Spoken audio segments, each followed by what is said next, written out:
Урок номер 7. На озере Иссык. Вы научитесь слушать и понимать текст, отвечать на вопросы, читать по ролям, высказывать свое мнение. Узнаете, как изменяется местоимение «мы». Научитесь использовать его в речи. Упражнение 1. Послушайте отрывок из стихотворения Таира Жарокова, где находится озеро Иссык. Как его называет поэт? Включаем QR и слушаем ролик. Послушайте отрывок из стихотворения Таира Жарокова «Озеро Иссык».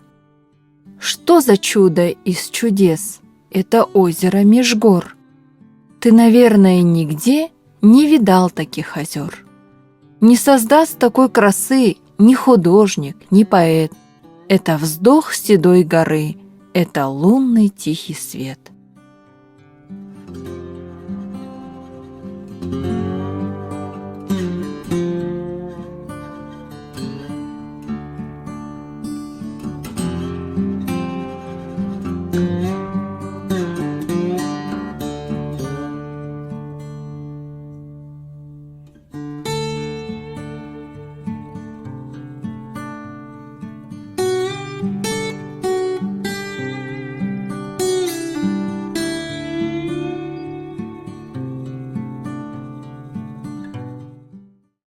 Теперь ответим на вопросы.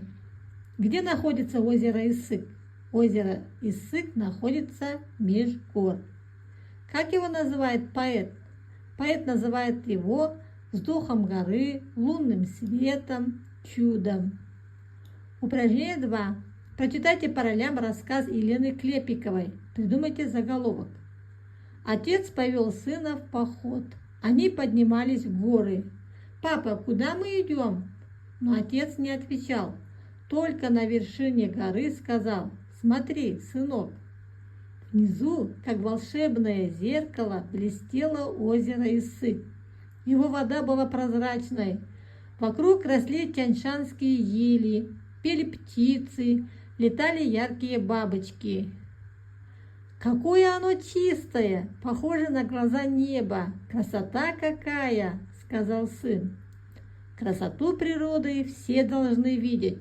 Озеро – это не просто вода, это душа гор. Мы обязательно придем сюда снова. Теперь ответим на вопросы. Знал ли мальчик, в какой поход он идет с отцом? Нет, мальчик не знал. С чем сравнивается озеро? Найдите в тексте и прочитайте. Озеро сравнивается с волшебным зеркалом. Внизу, как волшебное зеркало, блестело озеро. Почему мальчик сказал, что озеро Иссык похоже на глаза неба? Потому что озеро было чистое, в ней отражалось небо. Упражнение 3. Обсудите с одноклассниками высказывание отца. Продолжите предложение. Красоту природы все должны видеть, потому что природа – наш дом, наша родина. Кругом столько красивых мест, их надо любить и беречь. Запомни, как изменяется местоимение «мы». Кто мы? Для кого? Для нас. Кому? Нам. Кого? Нас. Кем? Нами. О ком? О нас. Упражнение 4. Рассмотрите картинки. Задайте к выделенным местоимениям вопросы. Напишите в тетради предложения. Это мы, отец и сын. У нас есть фотография озера. Нам подарили книгу об озере. Мама ждет нас дома. Мама пойдет с нами в поход. Мама думает о нас. Кто, у кого, кому, кого, с кем, о ком.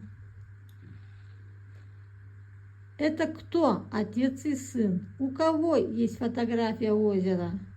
Кому? Нам подарили книгу об озере. Мама ждет кого? Нас дома. Мама пойдет с кем? С нами в поход. Мама думает о ком? О нас.